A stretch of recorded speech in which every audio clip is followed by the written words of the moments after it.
Okay, this is a control panel to a Whirlpool washing machine. It's a front load style duet, and unfortunately, my button broke. And the actual electronic button inside is still functional. You can see it in there with a little round button on it. And that is how I've been actuating my washing machine. And unfortunately, these parts are no longer available, so I can't just go buy the control panel to make it function properly. But I do a lot of weird automotive stuff, and I have found these little buttons that I've used to start my car and turn on various components. And I'm gonna try to put that button in that hole and then solder the switch in place so that it turns the washing machine on. Hopefully it works. So we will have a couple of takes of this. I'm gonna take it apart now, get to the control panel, and see if I can either fix this or unfortunately destroy it. Okay, ran into my first snag. The button I want to use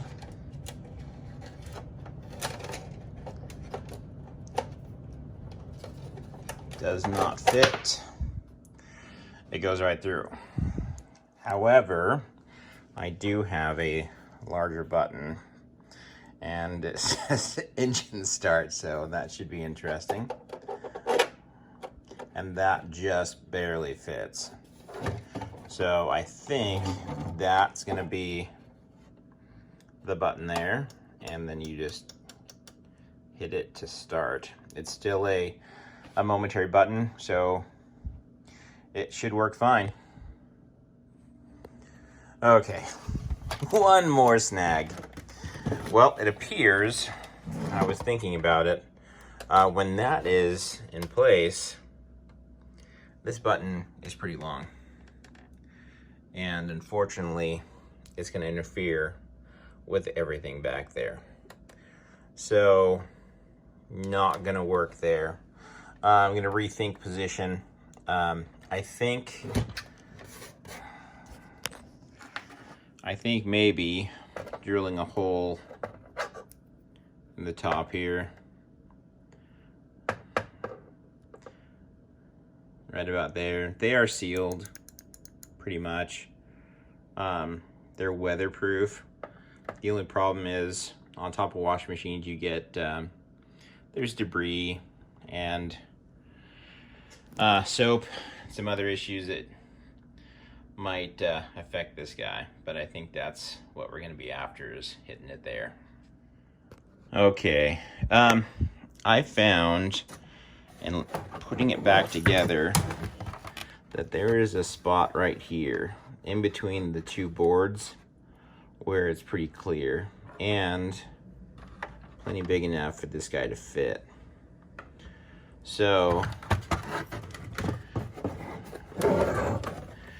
we're looking at drilling a hole right there, and that should be, I should be able to put a hole through both pieces of plastic, hopefully without damaging the control board further, or sorry, the control panel further.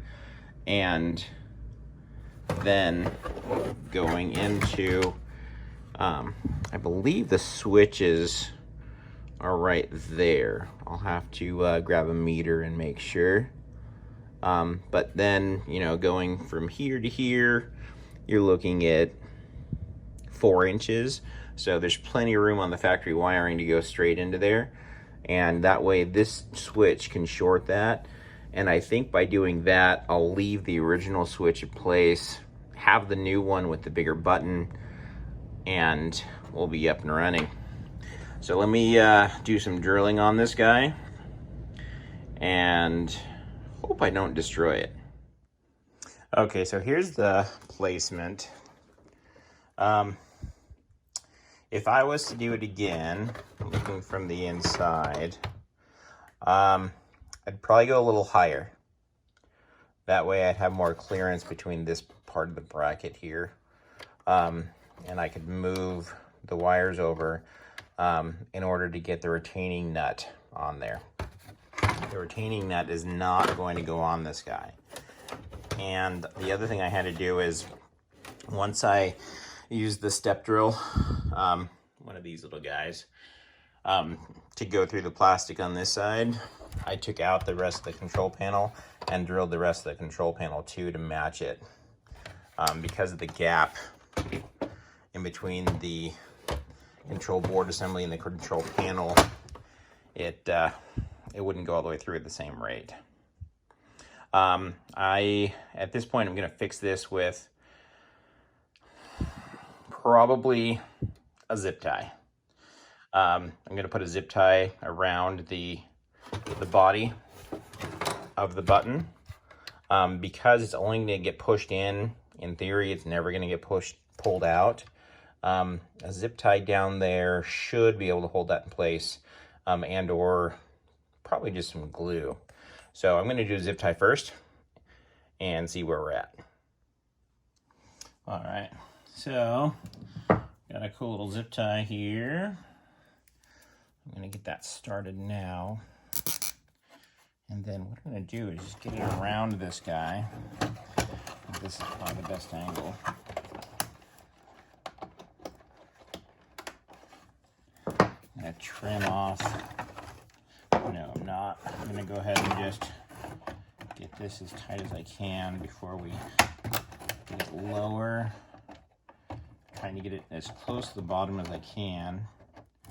There's not a lot of clearance in here, and I've got fat fingers.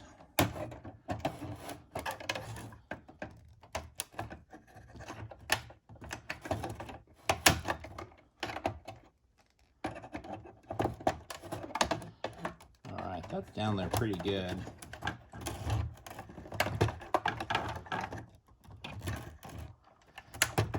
I'm just using the needle nose to tighten up that zip tie. And oh, but our engine start's not straight anymore, so let's fix that.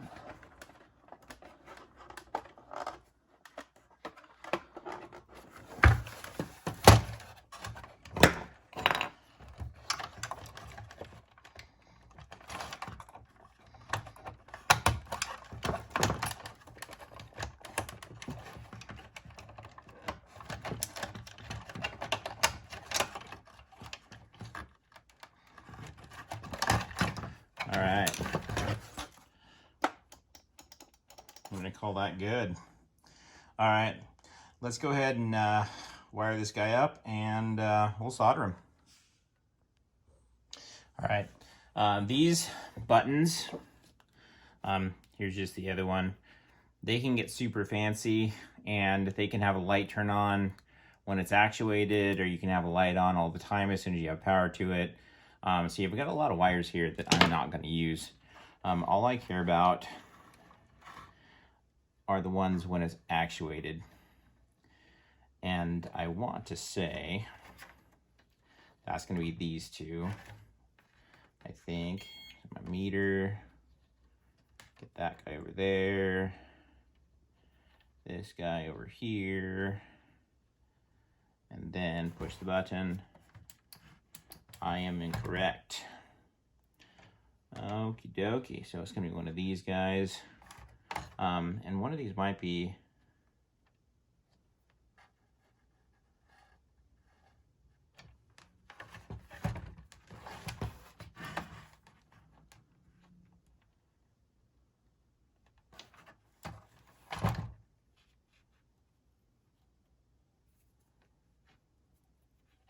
Here's what we're going to do.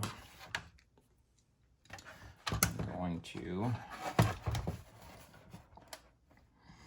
bring these guys across.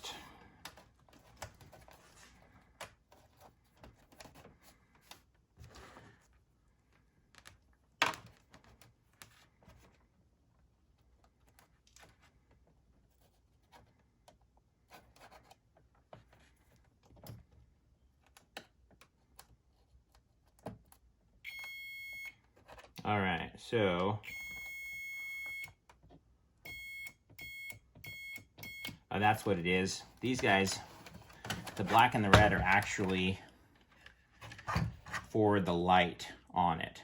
So if you had 12 volts going through this and you wanted to add a light, you add it to here, and I believe this one's the ground, I could be wrong.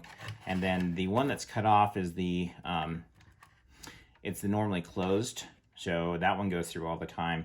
I wasn't going to use that in the applications on the cars, and so I cut that out. These I could leave if I wanted to get really fancy. I could pull 12 volts off of this board somewhere, and then light it up as soon as the control panel wakes up, but that's way more fancy than we need to be right now. At this point, we just need to get the washer to start. So, okay. I was able to solder those 2 points on. Oops, let's get that. And I don't know if you hear that, but my dogs are not happy with the siren. So I'm going to go ahead and I'm going to zip tie these all together. I'm going to cut those off so they don't actually short on something. And then, moment of truth, I'm going to put this guy in and see if it works. Control panels back on, not bolted up, but back on, and plugged into the main control. So this is when I find out whether my wife is going to praise me for fixing something or be mad because it was working before I broke it. Okay, well, so far so good. And